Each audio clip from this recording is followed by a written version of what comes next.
Welcome to the Laughter Clinic podcast with comedian and suicidologist Mark McConville, bringing you practical, evidence-based self-care strategies, the latest research in mental health, along with conversations that inspire, educate, and entertain.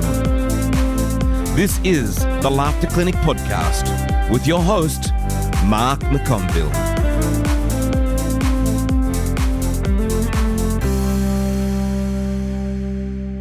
Welcome back to the Laughter Clinic podcast, my friends. Wherever it is that you are listening in the world, I greatly appreciate your time in tuning in. It's been a couple of weeks since we've spoken. There's been a lot happening in the McConville household, work-wise, and having visitors staying from overseas and a lot of personal stuff, that's kept me away from you guys. But I'm back and actually have a little bit of good news for those of you that have been tuning in and following what's going on.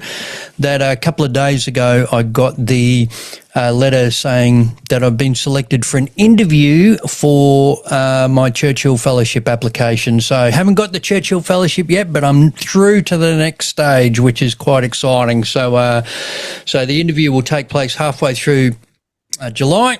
And then we'll see what happens after that. And so for those of you that don't know, this is to go over to the United States, Canada and the UK to explore social prescribing and comedy on prescription over in the UK, and then find a way of bringing that back to Australia. But today, my friends, we are back with a fantastic guest, comedian, author, writer, all-round good guy, cancer survivor. We'll talk about that as well later on. David Smiedt, welcome to the Laughter Clinic podcast, my friend. How are you going? I'm very well. Thank you for having me, Mark. It's a pleasure to be here. It's good to see you, mate. We don't get to hang out anywhere near as much as because I got to tell you, we've done some great gigs over the years. We sure have, on land, on sea, in very dodgy pubs. Yeah. So you're talking to us from whereabouts in the beautiful town of Sydney? I am in the suburb of Enmore, right under the flight path, so you may hear some noises there. Right, okay. Well, is it just about half of Sydney under a flight path at the moment? Absolutely, mate. Most people these days are, so... Yeah. Well, okay, David. So we like to kick off the Laughter Clinic podcast conversation by unpacking the saying, laughter is the best medicine, right? As a saying that's been around for over 3,000 years, dates back to biblical times, and now we have, modern day research supporting the physical benefits of laughter, the psychological benefits of using your sense of humour as a coping mechanism, and also the social benefits for your social health of connectedness and laughter. So with someone with your background, comedy, writing, cancer survivor, doing comedy in hospitals and stuff, when you hear the saying laughter is the best medicine, mate, what does that conjure up for you? Well, it conjures up for me a second sentence, which is, but chemo's pretty good too. Chemo's pretty good too, yeah, right. So I think, as you say, the science out there absolutely supports that laughter can help you deal with some, pretty much any situation in life, really. Yeah. But it also has its limitations. We're just exploring what they are now. Yeah, well, it's a beautiful thing the fact that, going to uni really taught me the importance of evidence, and that's one of the things that, when I'm doing my mental health presentations and stuff and I'm talking about the health benefits of humour and laughter, I'm saying this isn't, airy-fairy stuff. There is decades worth of evidence to support this, and the evidence is ongoing. Absolutely it is. And the more we research it, the more it stacks up. In many ways, it's like meditation, but we're just like maybe 20 or 30 years behind where meditation was, where people started looking at that as a viable therapy. Yeah. And I think that we're in that same place now where it's just gaining traction all the time. Yeah. So before we get into your comedy career and your writing career, talk to us about growing up in Johannesburg, mate, and the how that came about. That a Jewish kid growing up in Johannesburg comes to Australia and turns into a world class stand up comic. Oh, too kind. So yes, born in Johannesburg and grew up very much during the apartheid era, and which meant many things. For my family specifically, it meant the looming spectre of conscription. 2 years in the army was mandatory. Really? Okay. And what age does that happen, David? You can go, excuse me, straight out of school. Okay. Prefer and go to uni. My older brother did 2 years of his life fighting for a system that was politically abhorrent and unjust. Really? And by the time my turn came around, and I'd been posted and I had a unit assignment and all that kind of things, I think my mum and dad just took one look at me and went, "This kid ain't going to make it. He's too soft."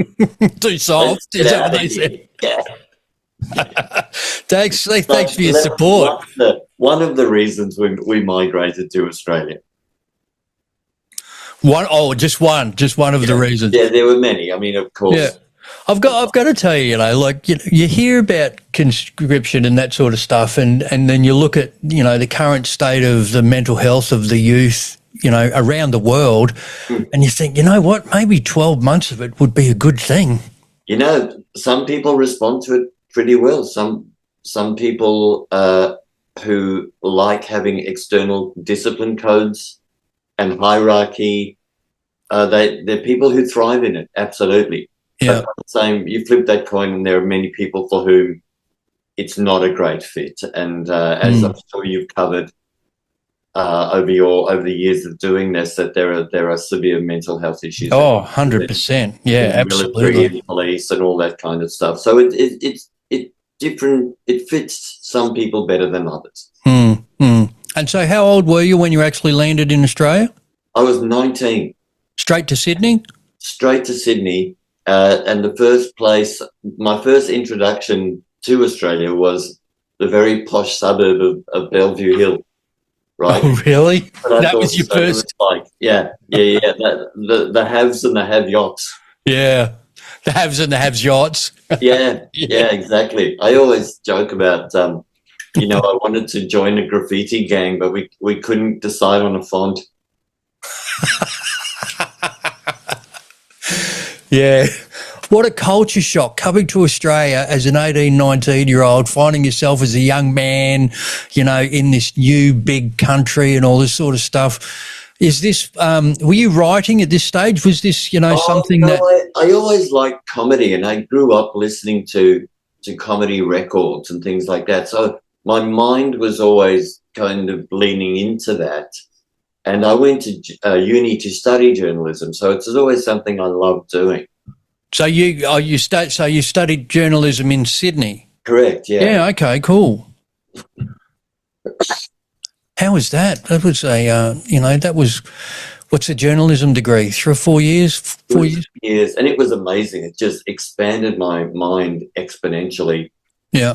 Yeah. On top of all the stuff that you get to learn when you go to uni, you read authors you may never have read before. You encounter people from different backgrounds you may never have encountered before. Just mind-expanding stuff on every level, and doubly so because I come from the very, very straight-laced and censored life in South Africa. We only got television in 1976. That's how... Really? Yeah, that's how controlling the government were of mass media. Wow. And I'd never seen a picture of Nelson Mandela till I came to live in Australia. Because isn't that bizarre? His image was a crime. If in your house, you could be arrested for a poster. Wow, it's hard to conceive that, isn't it, David? Like living where we live in Australia, like it's hard to, because you and I, like that stuff would still go on in certain parts of the world right now. Yeah, it's for me, it always no country is perfect, but I think we've got a lot going for us. Oh, yeah, absolutely. And so while you were doing your journalism degree, is this, was the goal to actually just be a full-time, journalist writer, or were you having this kind of in the back of your head, wouldn't mind giving stand-up a crack? Oh, no, stand-up came much later. I wanted to be a full-time writer. But during this time, a friend told me of this this incredible place in Jamison Street in the city called the Comedy Store, where you yeah, see live stand-up comedy. This was 1987, 88. yeah. And there was nowhere else like it, certainly in Sydney. And you'd go, and it was so combative and raw, and people just... So who were the comics, David, that you were watching back then? That would have been... George Smilovich, Rick Carter. Rick Carter, wow. Rodney Rood. Yeah. Shane Bourne? Shane was Melbourne. Oh, okay. Yeah, right. Yeah. Yeah. So... were you, did you see, like, because that's, when I look back, that's probably around the the D-Gen, the Doug Anthony All-Stars, those guys? Out of Canberra. Yeah. Were a bit more of a cabaret, very anarchic, but cabaret. So it was more of that Melbourne scene where they were so, the Sydney scene and Melbourne scenes were so different back in the day. Yeah, right. They had they being Melbourne, had a history of intimate cabarets and reviews. Yeah. Lots of character based, quite ethereal, very sophisticated, whereas Sydney comedy came out of RSLs. Yeah, right. Working men's clubs. Yeah. And that was the tradition where you had to hit them hard and you had to hit them often. Yeah. The Sunday morning smoko. I remember Dave Burke and Peter Dean. Do you remember those guys? I do, yeah. So, and then a new generation of comedians came along doing this thing called stand-up, which was revolutionary. And to be able to go see it. And when you went to the original Comedy Store on maybe a Tuesday, Wednesday night, there were so few people were there that they had to put on dinner. You got dinner and a show, and you got chicken out of the Bain Marie, and then you watched the show. Right. They had to find a way to bring the people in. Correct. Yeah, wow. So sitting there watching it, is that what made you fall in love with it, watching it, thinking to yourself, I'd like to have a crack at that? Absolutely it did. And just the immediacy of it. Tell a joke, people laugh, move on. Tell a joke, people laugh, move on. Yeah. The fact that it was so ephemeral, it just happened in the moment and you had to be there. Yeah. Unlike anything I'd ever seen before, including theatre, because everything was stripped back. It just came down to the writing and the delivery of the joke. Yeah, yeah. Yeah, it's very raw as an art form, isn't it? You know, like I remember when because I got into stand-up through studying acting for 3 years, and I remember, I was a method acting course, and in the last year we did a thing called emotional risk and this sort of stuff, and the instructor at the time, everyone in the class had to do one thing, and he gave me 3. Oh, okay. And I'm like, why do I have to do 3 things and everyone else gets 1? And he goes, because you do stand-up, mate.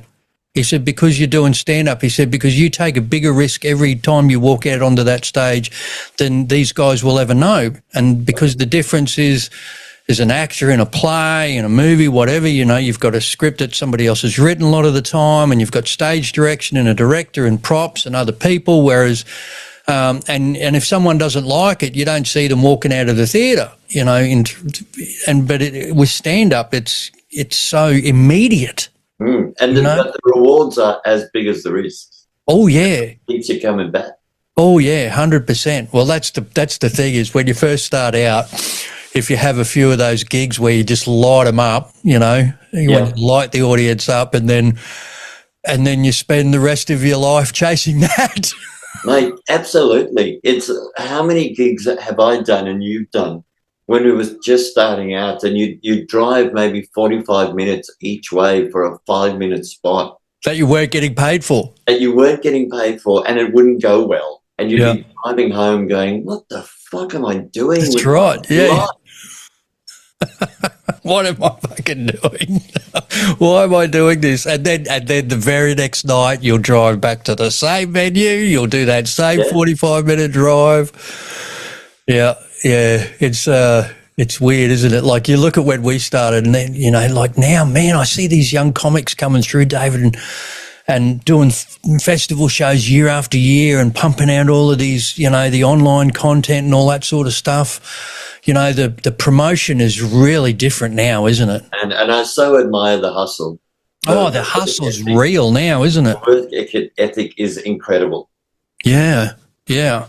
Hey, so journalists. So I've got here, 7 books that you've written. You're the editor. Are you still the editor for GQ? Is that still? No, I am the grooming editor for GQ, which means it's the what editor? Yeah, I know. It's not a phrase that's aged well. I'm very aware of it. I used to be called a grooming expert, which basically means I write about aftershaves and moisturizers and hair products. Right. And look, for those of you that will tune it, if you're listening to this, and we are filming it as well, so you can flick over to the YouTube channel and have a look. David is you're looking rather well groomed today, mate. I've got to tell you. I'm freshly Botox. All the filters are on. Oh, hey, so, mate, talk to us about your dad. About how much of an influence he was in your life when you came out to Australia, because it's an amazing story.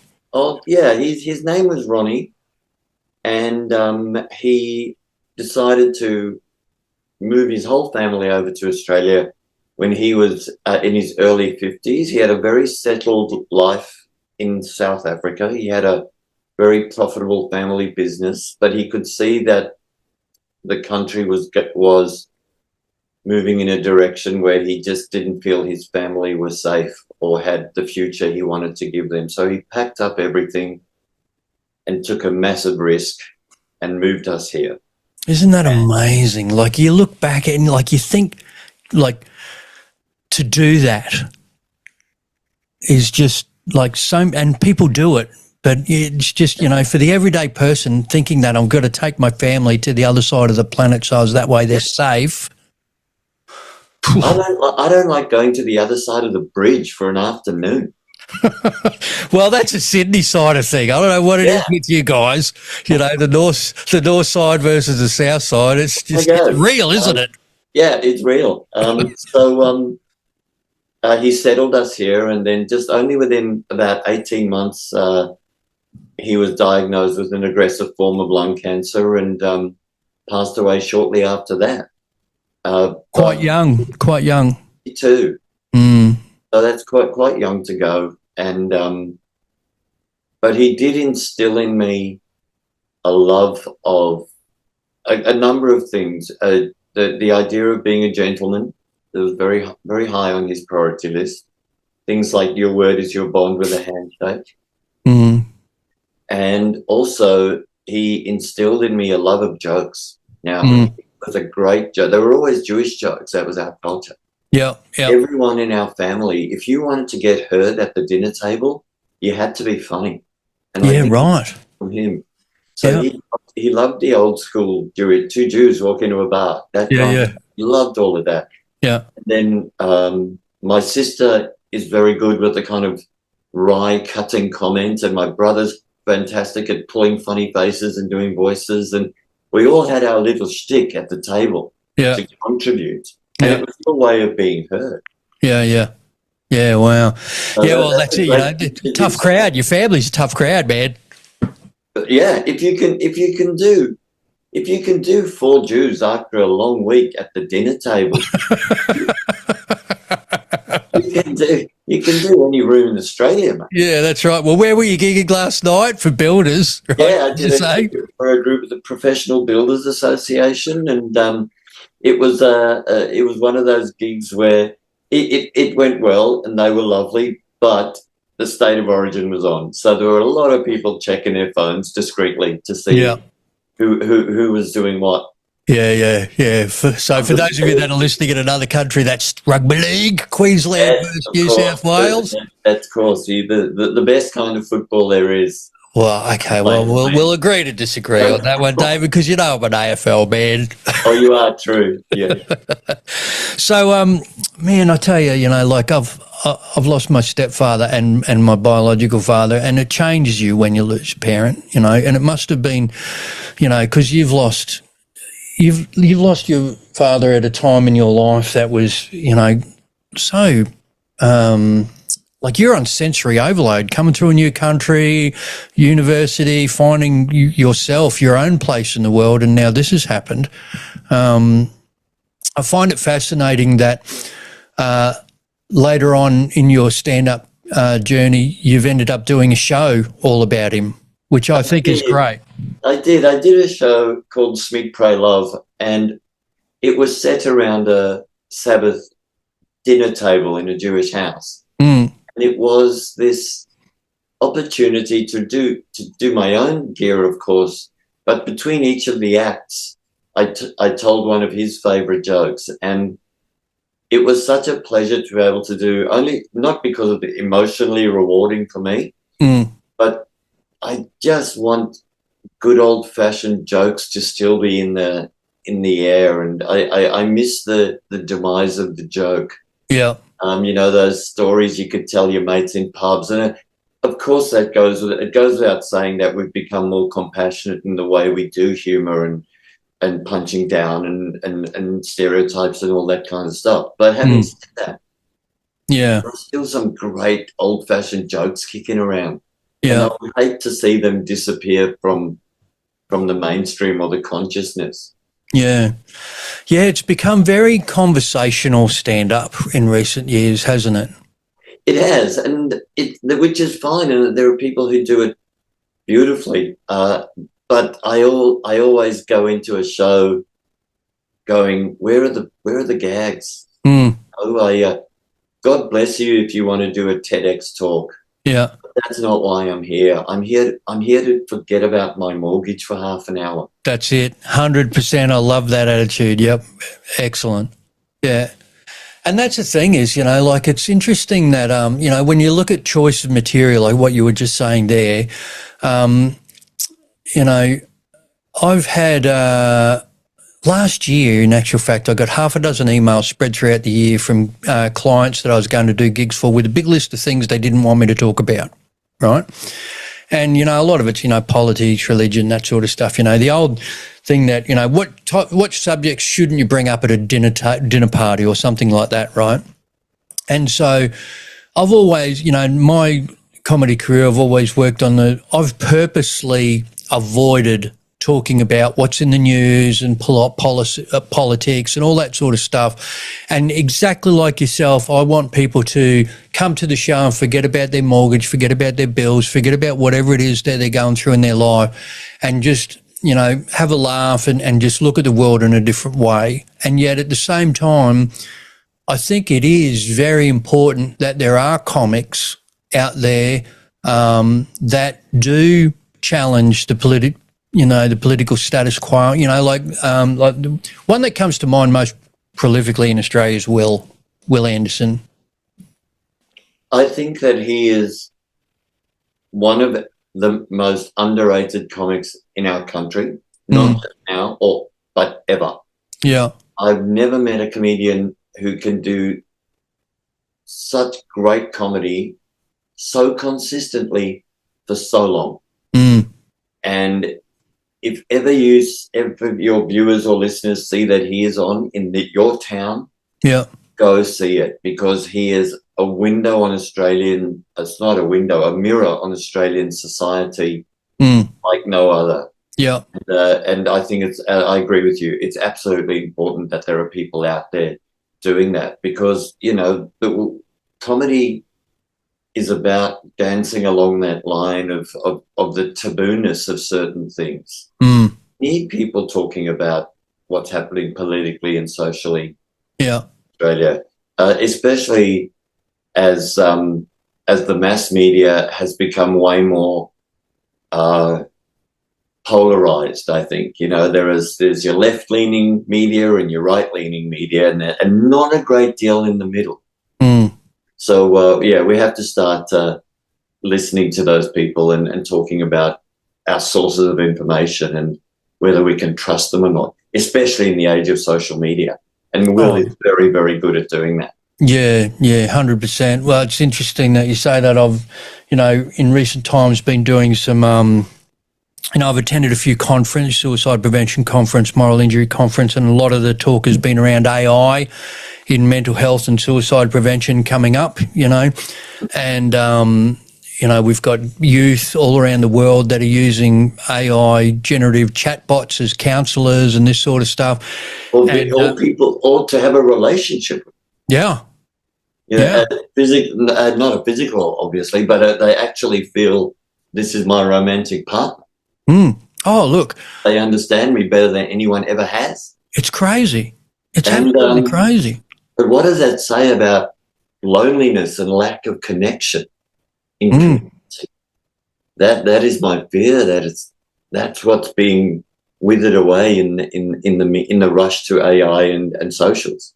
Yeah. Well, the reason I brought that up is because you were saying about the questioning where all your information is coming from and all that sort of stuff. And one of the big things that I do a presentation which is the Life Skills Masterclass, and it's based on like the 10 life skills from the World Health Organization. And one of the life skills that they say is very important is critical thinking. And they teach you it at uni, being able to look at both sides of the argument, whereabouts you're getting your information from, what is the source, is it reputable? Because, the thing that fascinates me is that, and you know this 100%, is that you can actually find a research article, if you wanted to support either side of the exact same conversation with both research articles will have rigorous data. That's good. And, good on you. The fact that you're actually searching for those articles is a skill, I think, or a philosophy that's being diminished, because algorithms are designed to feed you what you like and what you identify with. Yeah. That critical thinking is so crucial among just your whole life and for every decision you're going to possibly make. I know I sound like an old man shouting at the clouds right now. Oh man, well, let me tell you, I'm up there on the soapbox with you, brother. It makes me despair sometimes, and we have these devices in our pockets that contain all human knowledge. Yeah, and then we're looking. So what are we using it for? It's like memes. Oh, yeah. It's it's not helping you. I know, and it's hard. Like the like I remember last year I read the book The Anxious Generation by Jonathan Haidt. I don't know if you're familiar with the book. I've read it. Sorry, I have heard about it. Yeah. And looking with millennials and Zeds, I feel for them. There is an anxiety that if you've grown up your whole life looking at screens and tablets and phones, I have a great deal of empathy there. I couldn't get bullied in my room when I was a kid. Yeah. They're That's dealing right. with stuff that we never had to deal with. And not only that our parents, that their parents, our generation, aren't really equipped to deal with it because we never had it. That's right.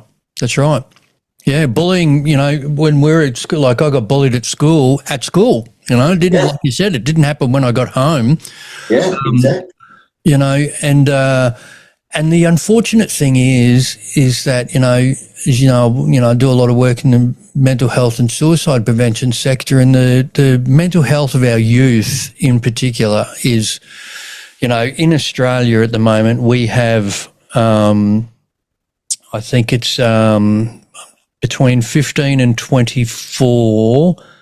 I'm pretty sure that 38, I think it was around 38 or 36 to 38% of their deaths are at their own hand. Yeah. And that's staggering. Like, I mean, how the fuck did we get to there as a society, David?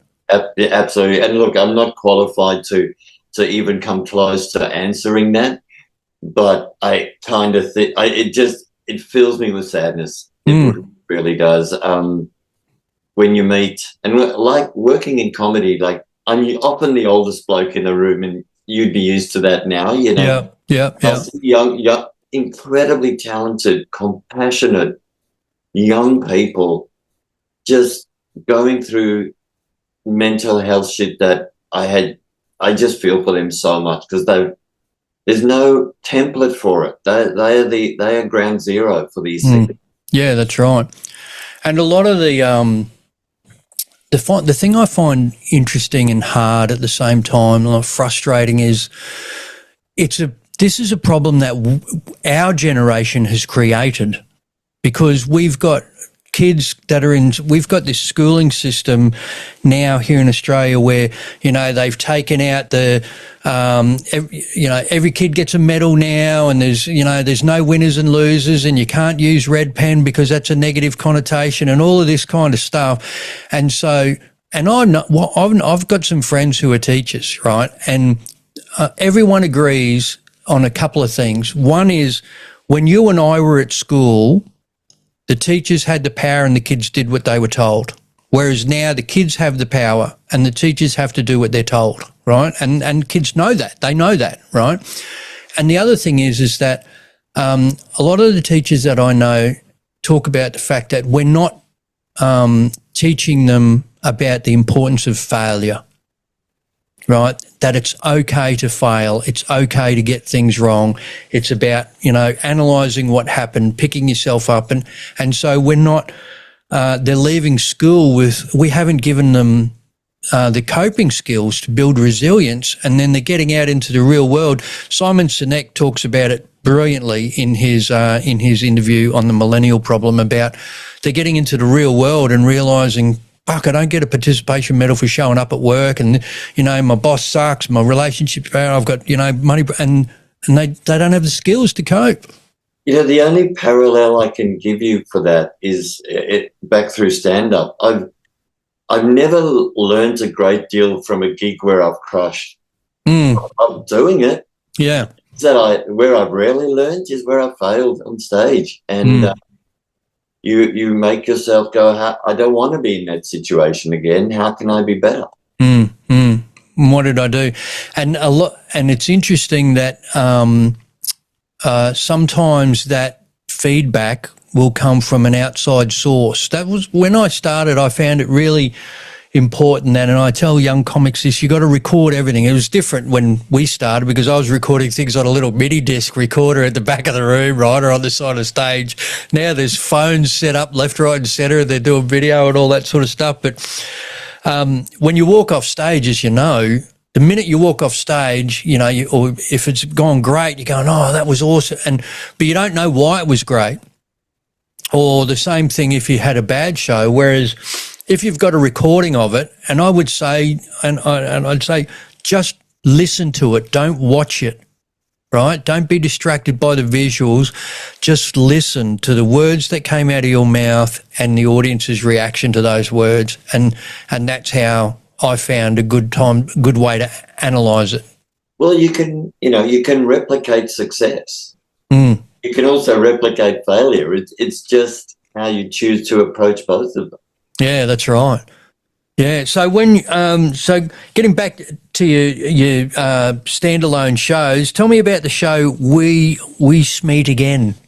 Oh, that was, again, it was one of the shows that I really wanted to do, which was the idea of just catching up with an old friend and it was like a dinner party where no one else was allowed to talk, which is my idea of the perfect time.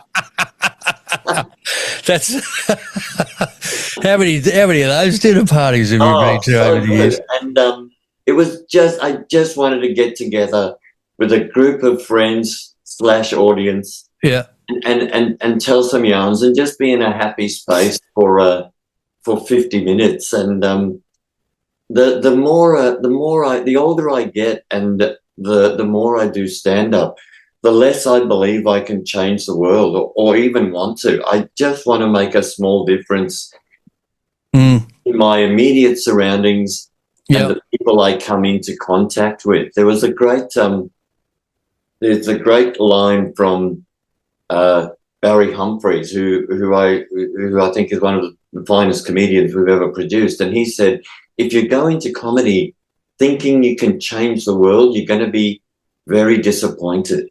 But if you figure out that the cheering people up business is quite a fun place to be, you're going to love it.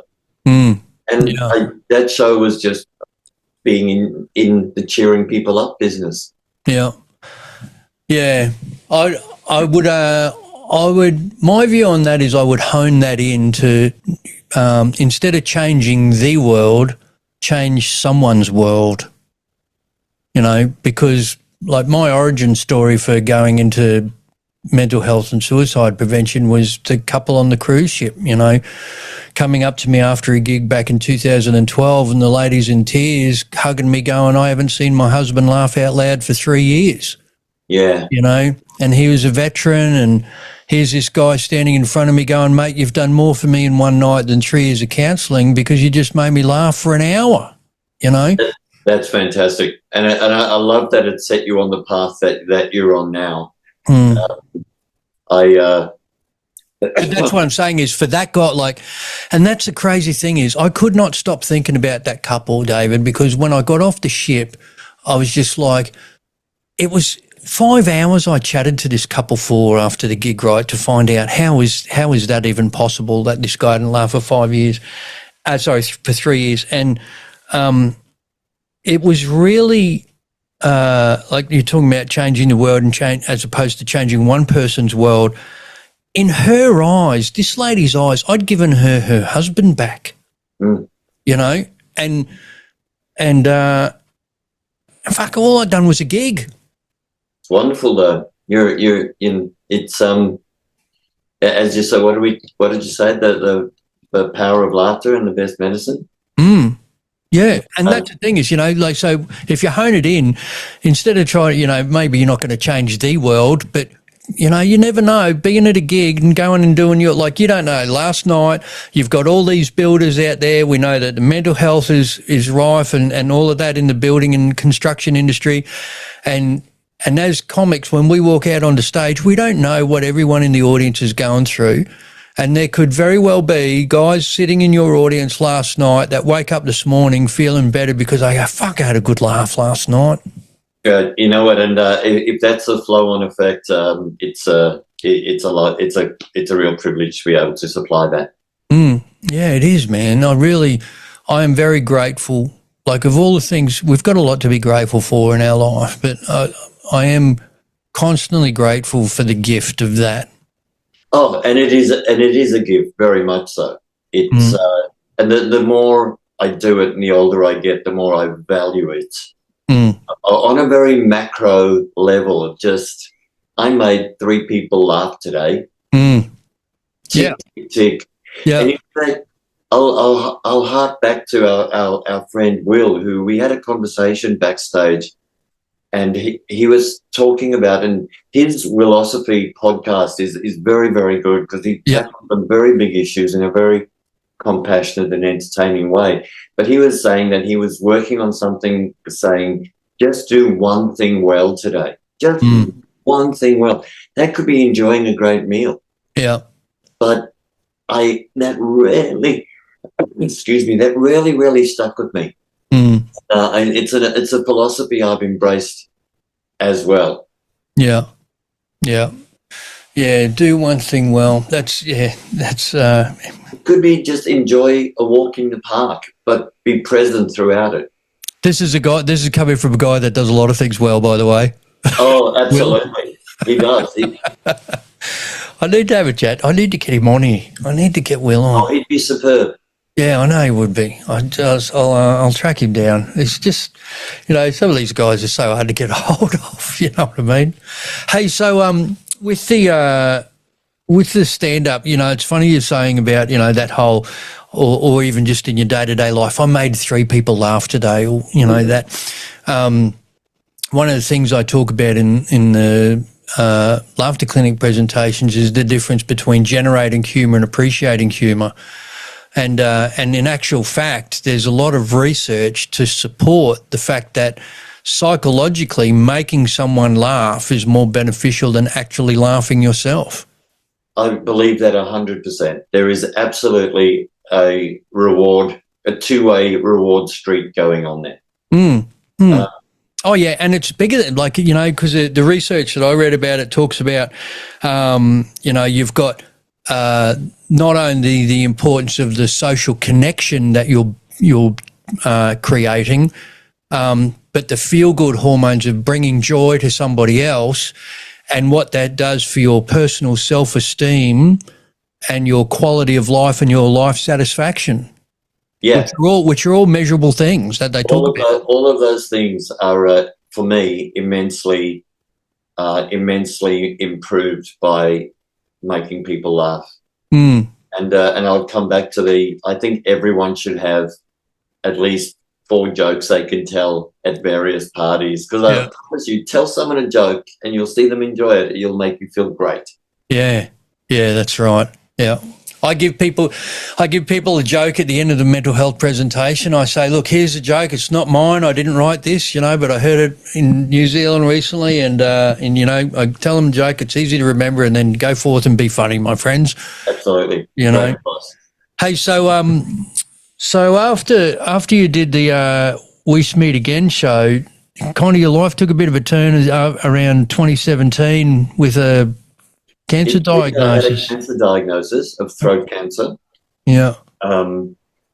And which must be terrifying. Like getting a cancer diagnosis to start with, but for a comic, someone that makes a living from their voice and talking, God, David. It was terrifying, but I was treated at an exceptional facility called the Chris O'Brien Lifehouse. Yeah.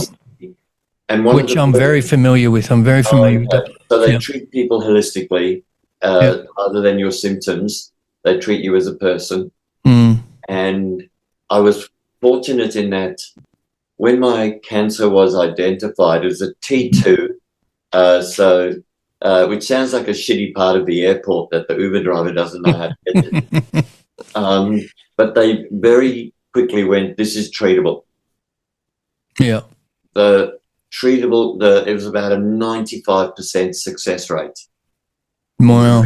So although you hear that fear around the word cancer, obviously, a lot of it was alleviated by them saying, look, we've got this fairly early and I think we can deal with it.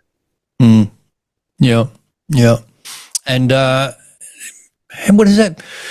How do you process that? Like I've had so many people around me over the years get a cancer diagnosis, and I've seen what it does to families firsthand with my parents and loved ones.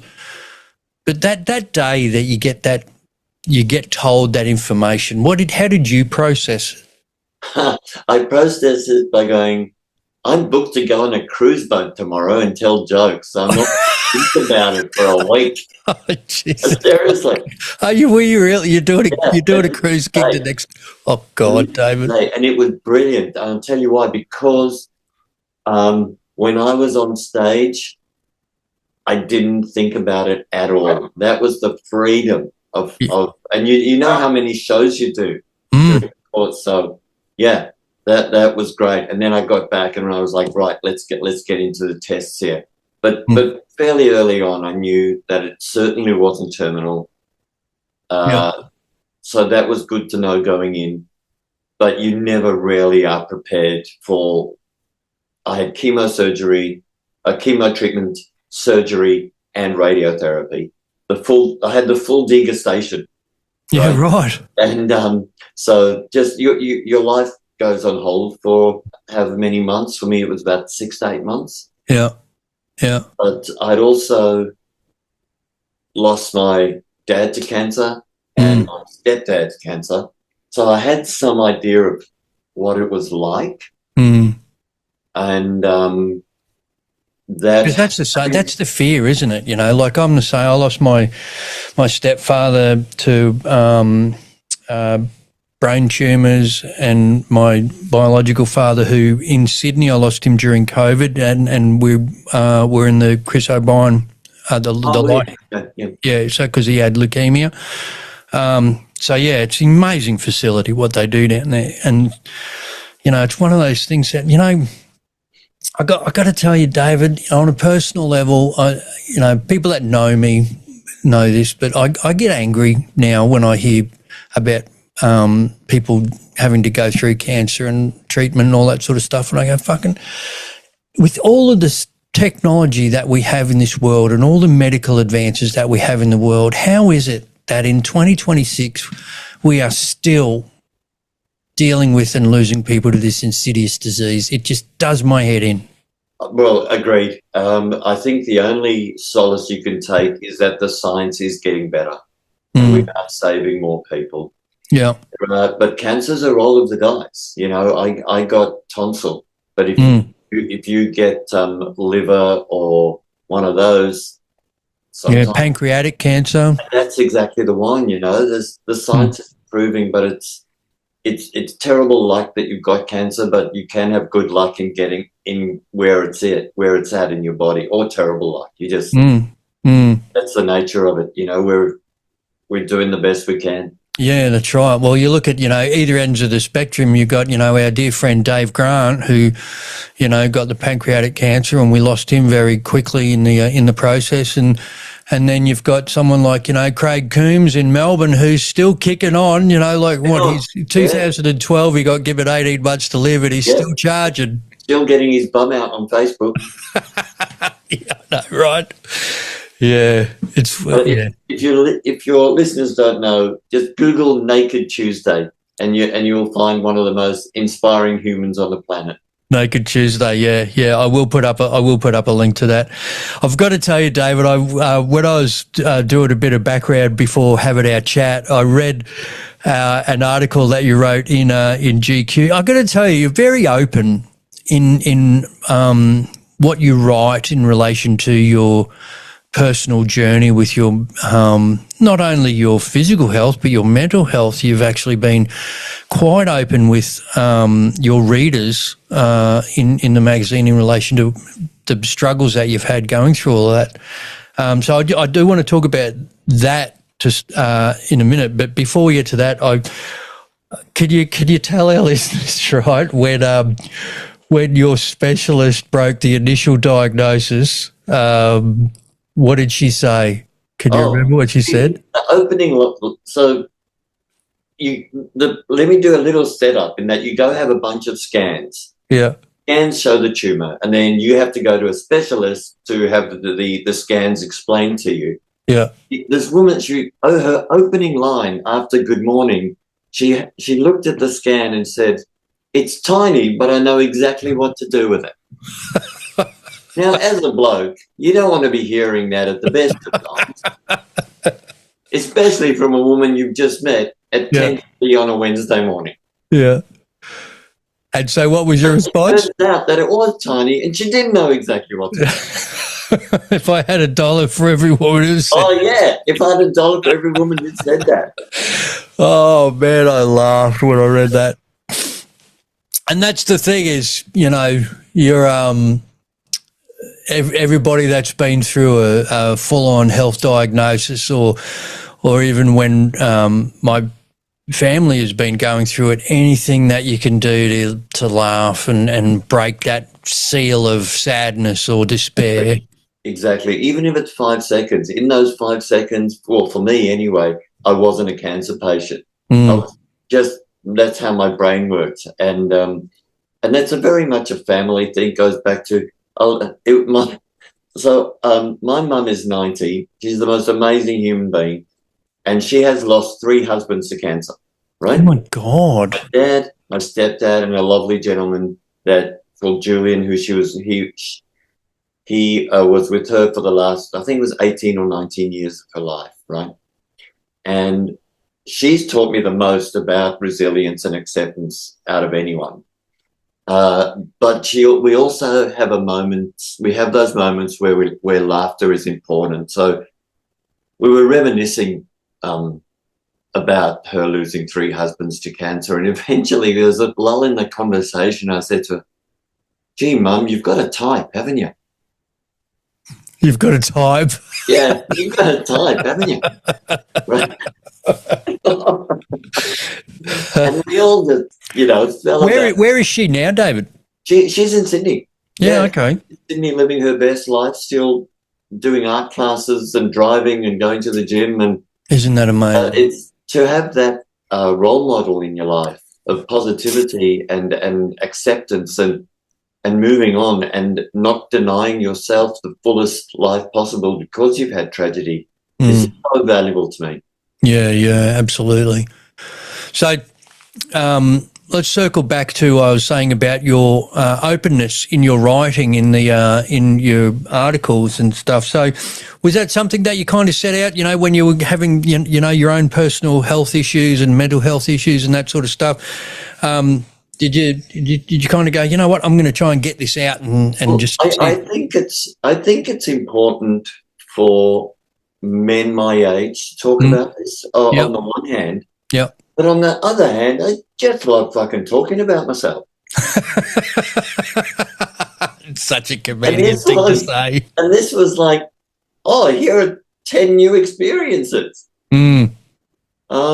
So yeah, I nothing's off limits, and I believed that I could make this funny, and wanted to give it a shot and get that alternative viewpoint out there, because there are moments of levity, and if you seal yourself off from them, I think you're doing a bit of a disservice to yourself and to your own well-being. How did you get feedback from people that had read those articles and got in touch? Yeah, I got some great feedback from people who said exactly what you did about the openness, and they valued it. And it's something that turned into a stand-up show called Finding Chemo. And, that's right, Finding Chemo. When did you do that one? That was about a year after I was diagnosed, and that was a real joy to do, because all the people who actually treated me ended up coming to see the show. Oh, how cool is that? Which was fantastic. And and so they could see me telling stories about them. Yeah, right. They meant to me. Yeah. So it was this beautiful full circle moment where I could tie a bow on it and kind of go, okay, that's the cancer show done. Yeah. So at that point, talk to us about you going back into the hospital and doing those one-on-one show. Or, cool. I don't even know what you call that, David. Bedside comedy. Bedside comedy. Yeah. Yeah. Talk to us about that. Were you doing that before or after your Finding Chemo? I had only after the cancer treatment. Yeah. And as I say, I was treated at this fantastic facility and wanted to give something back. Yeah. And, being a stand-up comic, I was never going to be the guy that could write them a check for $1 million. I wanted to, and I was like, how can I help? Yeah. And so we did this thing called bedside comedy. It's for people who love comedy, but they're very sick, can't leave the hospital. And it's among the range, I think you'll like this, it's among the options of complementary therapies, like right up there with shiatsu massage and doing watercolors and acupuncture and all those things. I love that. So, and then it's it's a very forward-thinking facility, and we've only done it a couple of times, but it's always great. You go to this room and it's just you and someone in a bed and maybe their family, and you do it for about 15 or 20 minutes maximum, because most people are on chemo, very, very tired. Yeah, and it is as hard to. It's some of the funnest gigs I've ever done, because there's a purity to it. Oh, and so rewarding, David. It must be so rewarding. I love it. But there's also, as soon as you get on your high horse about that, you get cut back to earth pretty quickly. And I love that. I love it, because at the end of the day, jokes are a democracy, and you get people rolling their eyes or not laughing, and it's just doing a gig. Yeah. But two people. And one of them, and the guy, the husband was very ill in bed. His wife was there. They must have been in their mid-60s.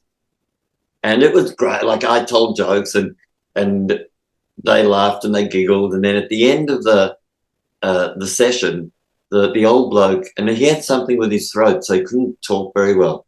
He kind of beckoned me over like this, and I thought, oh, here we go, fucking sainthood for Smeety. What a Nobel thing. Yeah. And he wheels it, and he leans in. He goes, mate, your first joke and your last joke, they're too fucking far apart. Jesus. hell. Ooh, gee, I How good haven't is had that? that one before. That's harsh. That's Lay back with that's the being biggest smacked. smile on his face, and his wife is rolling her eyes like she's possessed by a demon. It was such a beautiful moment. Wow. Hello, it's still the best heckle I've ever had. Yeah, that's pretty full on, isn't it? Oh, good. And the fact that he dropped an F-bomb in the middle of it just made it even sweeter. Yeah. So when you went back into going back into the same facility that treated you, because I know in Australia we have the clown doctors, the Humour Foundation does a lot of work, but that's kind of more focused on our kids, children's hospitals and that sort of stuff. How did you find the medical teams? They were so on board. Yeah, I bet. So we've also done staff shows in like a break room at lunch if they want. Fantastic. That's what I was going to say. That's great. Yeah. Because people who work in health, I think, firstly, they have the best sense of humour. I could play to nurses every 100%. happy. Yeah. They've seen it all, right? They know how to compartmentalise and switch off because they have to learn how to do that. They also see the entire spectrum of humanity. So there's nothing off limits. And God, they love swearing. I have met a swearier bunch of people in my life than nurses. And that endears me to them immediately. Yeah. Mate, I agree. I think nurses are without it's that is one of the most. There's a few noble professions, and I find being a nurse a very noble profession. I would gladly pay more tax, Mark, if I knew my money was going to nurses. Gladly. Yeah. I totally agree with you. So what's it? How do you? I can't even get my head around doing that bedside gig. Oh yeah, firstly, it's an audience. Yeah. It's a gig. Yeah, it's a gig. And it's just a joyful thing. It really doesn't happen as much as I'd like. But when it has, everyone's liked it. It's just been a few moments of joy. How do you choose what material to use, David? Oh, I look at their age. Yeah. I look at their circumstances. I tell them a lot of my own hospital stories. Yeah. And they're into that. It's like when you're on a cruise boat material works well. Yeah. It's the same principle. Yeah. So is there one of those gigs that kind of stands out for you that's pretty memorable? Your first joke and your last joke. Oh, that one, yeah. Oh, it absolutely stands out. Oh, my God, seriously. I could just picture the gig spot. The thing is, they often will have a couple of jokes that they want to tell you. Which is great. That's a dialogue. How good is that? Yeah. Yeah, fantastic. And sometimes they have to be reminded by their wife of what joke to tell you. That's my favourite part. Tell them about the monkey and the Mazda. Oh yeah, okay. He wheels out a bit. It's great. Yeah. So when you did your Finding Chemo show and you had the doctors and the treatment people coming in to see the show, what was it like for them? See, it must have been pretty cool for them to see.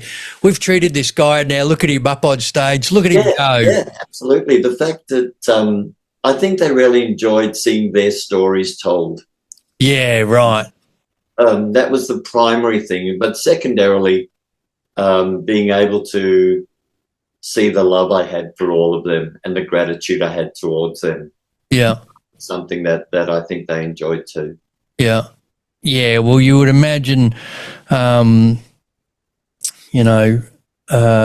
do stand up for long enough, you know what people go, oh, do you still get nervous? Do you get nervous? And it's like, it's not nervousness. It's like an anxiousness before you walk out there, because you and I both know what we're capable of doing and bringing to the equation, but the audience is always the unknown factor. you know what, stand-up, I saw a great line, and it said, doing stand-up comedy is every night is like approaching a sleeping dog. Yeah, that's a pretty good line. Those dogs are great, and they love a cuddle, but sometimes you get a snappy one. Or That's right. Yeah. Different night, it's like approaching a sleeping dog. Yeah. That whole time of your life that you were going through the treatment, going back into the hospital, and you were caught up in that system, and also the mental health side of things that you were going through at that time. You know, a lot of people, and like I said, there's just misconception about comedians, right? Okay, so I ask a lot of my comedian mates. I ask you the same. What do you think is the biggest misconception the general public has about comics? That we're enormously well endowed in the genital department, and I'm here to tell you that hold for everybody, just most of us. What happened to Spidey? I know what to do with it. I don't know what general public you've been surveyed, but they're not in Queensland. Sorry, I'm cheapening your very, very worthwhile podcast here. No. It's all good, mate. You know what I mean? Because there are and the reason I asked this question, right? I'll tell you why I asked this question is because when I was so impressed and about how open you were in your writings about your, you know, in GQ about what you've been going through mental health wise, and do you think sometimes this misconception about comedians having they're all depressed, they're all disturbed or whatever, comes from the fact that it's like if you're expected to be the funniest person in the room, do you think that puts another level to the difficulties with being someone who puts their hand up and goes, "I'm struggling"? Look, do you get what I'm saying? I can only talk for me. Yeah. I think my perception is the all comedians are depressed thing. It doesn't quite hold water for me. I think we're as depressed as any other demographic or chunk of society. Yeah. I can understand why people think that, because for 10 minutes at a time you see this ultra exuberant person doing a what is patently an unnatural act. And you think, God, they must be hiding something. What are they running away from? Yeah. But I think we're as depressed as anyone else is. Yeah. Or everyone else is. Yeah. Well, I just think it's, you know, it's one of those things that, you know, I've been asked over the years so many different questions at Q&As and stuff. Are you using it as a masking agent? Are you hiding something? And all, like you said, all that sort of stuff. Are you covering depression? Is this how you deal with depression? All that sort of stuff. And you know what? A lot of the times with a lot of mates of mine that I know, for me, I never thought about being a comic. It wasn't something that I thought about doing. I was 28 when I started. You were pretty... 38. Yeah, exactly. Yeah. And I like the fact that I started later on in life. Gives you something to bring to... Something to talk about. You got something to talk about, exactly. You know, what was that? That life experience is a very underrated thing. You know, especially if you're people of our age watching comedy, you don't want to hear about Pornhub. You know what I mean? It's just that you want to hear about things that are relevant to your life or universal experiences like relationships and marriage and work and those things that we all go through. Yeah. Rather than what's the you know, good on the young ones, but TikTok is beyond me, and I'm not interested. Yeah. So, well, that's it. That's kind of a nice segue, mate. I don't know whether you planned that or not, but it's a nice segue into your show, Smiedt and Potatoes. Again, yeah. Tell us about that. Smiedt and Potatoes obviously is an acknowledgement of meat and potatoes, which is and when it's used in the comedy context, it can be slightly dismissive. Oh, just a regular meat and potatoes comedy show. But you know what? I feel full after meat and potatoes. Yeah. There are a lot of other people who do as well. Yeah. So no overarching narrative, no great celestial point being made, nothing that shows like how I feel about power structures or anything. I just want to make you giggle for a few minutes. And if I've done that, and you walk out of that room feeling better than you did when you walked in, I'm really happy. I couldn't ask for more than that. Yeah, yeah. And in that, because I know that it changes you going through a cancer diagnosis and coming out the other side, must give you a new appreciation. A lot of people say, oh, man, my mum used to, when she got it, before she passed away, she'd constantly be saying, never get old, it sucks, right? And I kept saying to her, Mum, you can't complain about getting old because not everybody gets to do it. It's a privilege not afforded to everybody. But there's also that thing about stop expecting cancer patients to give you wisdom. We've got enough shit going on in our lives. Yeah. I don't think I'm any wiser, really. I enjoy the fun moments more. Yeah. And maybe I seek them out a bit more. But I have no wisdom whatsoever pre or post-cancer in how to live yourself. I know how to live a better life for me. Not qualified to dispense wisdom, advice, or pseudo-therapy. There are too many people doing that already. Yeah, yeah. So what's so aside from that, what surprised you, or has something surprised you about being a middle age, living your life in your mid-50s?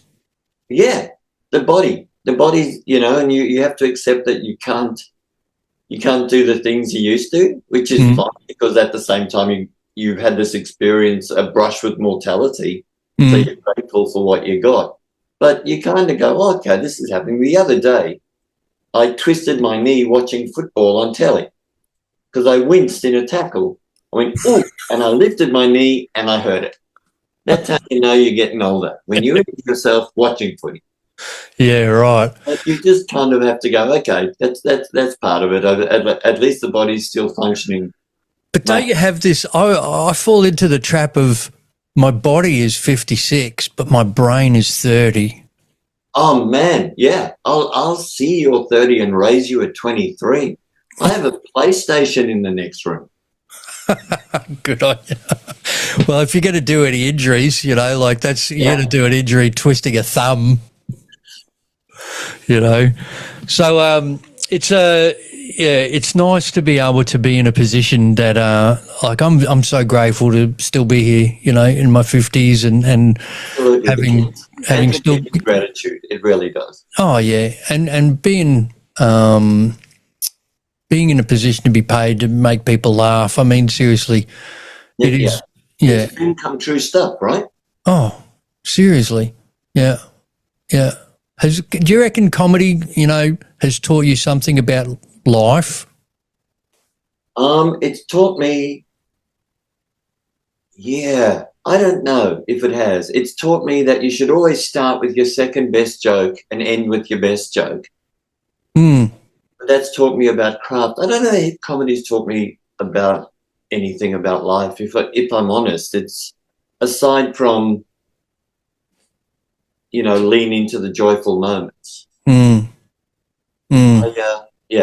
That's probably where it is for me. Yeah. And find something you love doing. I guess that's a very important thing. Is that I think for me, it's really the fact that no matter who you are in your station in life, no matter what part of the world you come from or whatever age you are, everybody benefits from laughter. Unless there's a victim to the joke, is my caveat on that. True. No, that's 100% true. That's 100% true. When it's done with a pure heart, absolutely.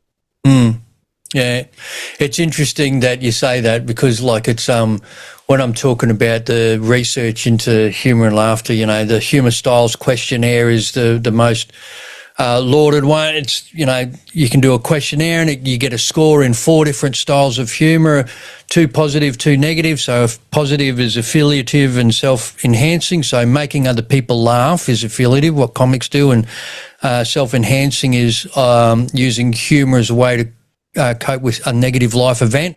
It's what a lot of first responders use, nurses, health professionals, that sort of stuff. So if you score highly on those 2, that's a positive thing, right? And the 2 negative ones are aggressive, humour, and self-defeating. So laughing at the expense of someone else or yourself, and so you get a score on those 2. It's a negative connotation. But I find the interesting thing is that the Australian sense of humour is so unique. We use the 2. So dry. It's so dry. We use aggressive humour and self-defeating humour positively. I agree, and that's where you've got to be careful with definitions. Especially around humour, because it all comes back to context and intent on a specific joke. Yeah. What is the context? The context is everything. Mm-hmm. Yeah, it really is. Cool, man. So, what's coming up before we wind this up, David? What's next on the radar for you? Just gigging, and I still do a bit of volunteer work at the hospital. I take my dog in a few times a week as a therapy thing. Are you still heading out to sea? Not as much anymore, which I'm not missing, I've got to be honest. Yeah. No, me either. Yeah, and I loved it when I did it. But I think we got to experience for want of a better term, the golden age of comics. Yeah, it was definitely a sweet spot. Where we were able to cater to Australian audiences and the wisdom we garnered catering to them over the years. Now it sometimes feels like it's a bit more corporatized and safe. Yeah. Whereas, things that because the large cruise companies are American, they tend to have American policies. Yeah. Which as everyone knows, the Australian humour, American humour, very, very different. Yeah. We can use words as terms of affection that Americans would be fired for using or even thinking. Yeah, that's right. Well, that's the saying, if we like you, we put shit on you, mate. Relax. Yeah, exactly. Technically aggressive humour, but we're using it in a way that, that's our way of saying that we like you, mate. Context and intent. Yeah, that's right. Okay, well, mate, look, I'm so grateful for your time. I really am. So if anyone wants to follow David Smiedt and your adventures, mate, what link should I put in the show notes for them? Where are they going? At dsmate on Instagram would be great, and there'll be gig details and what have you there. So Instagram. Okay, cool. That'll be perfect. Yep, nice one. Okay, so before we do pull the pin, we finish as we started with the same thing. So we do what's called the Feel Good 5, David. Okay. The Feel Good 5, okay? So your answers can be as short as long as you like, mate. There's no rules. So the Feel Good 5, first thing is what makes you happy? The sound of my dog's tail wagging on the floorboards in the morning when she wakes up and sees either me or my wife. That's cool, man. What sort of dog are we talking? A spoodle called Maureen. No, called Maureen. Yeah. Love it. Okay, so happiness. What are you grateful for today, mate? I am grateful for food, clothing, shelter, and acceptance from the people who love me. Nice. Social connectedness, love it. What are you looking forward to? What's coming up, something that you're looking forward to? I'm looking forward to turning 60 in 18 months, and when people ask me to leave the house, saying no. Yeah. And I am not supplying a reason. I'm just saying no. I want to go. Yeah, nice. I like it. You're not doing that yet in your 50s? I've got my P plates. Yeah, right. Yeah. I've pulled that out a bit lately myself. Okay, that's number 4. Number 3. Number 4 is, what's your me time, David? When you want to switch off from the world and recalibrate and just have a bit of you time, what's your me time? I'm a big reader. I like reading widely, and also I like playing a bit of tennis. Nice. Is that actual tennis or tennis on the PlayStation? Real IRL. Right. Okay, nice. And last one is, what's made you laugh recently, mate? There is a wonderful show called Widow's Bay. It's on Apple TV. Called what, sorry? Widow's Bay. Okay. And it's a cross between Schitt's Creek and Stephen King. Oh, really? I highly recommend it. I'm not a big horror guy, but they just play with the genre so well, and there's a dark humour to it. Yeah, which I've particularly been enjoying, so I recommend it. Yeah, nice. That's on which one? Apple TV? Correct. Yeah, right. Have you watched Shrinking? I do like Shrinking. I think it's great. I mean, Harrison Ford, I grew up with him, so he can't do any wrong. Yeah, he's actually he's one of those, his sense of comic timing. He's real funny. It's brilliant. It's like Robert De Niro. You go, where did that come from? You know? Yeah, cool. All right. Well, David, thank you so much for your time today, mate. I really appreciate it. I'll put those links in the show notes. Might even put a link in there for Will. People want to get on to follow Will Anderson, because he's doing some great stuff as well. And as always, my dear listeners, wherever you are listening in the world, I hope that you are healthy, you are happy, and if you haven't already done so, hit the follow button or share this episode or have a flick through and see what content you think your friends and family might be interested in. So as always, my friends, please be kind to yourself and be kind to those around you, and I will chat to you next time. All right, cheers. Thank you for listening. The information contained in this podcast is for educational and entertainment purposes. It is not intended, nor should it ever replace, advice received from a physician or mental health professional. Want more info? Visit thelaughterclinic.com.au. If you enjoyed the episode, please share and subscribe. Thanks again for listening to the Laughter Clinic podcast with your host, Mark McConville.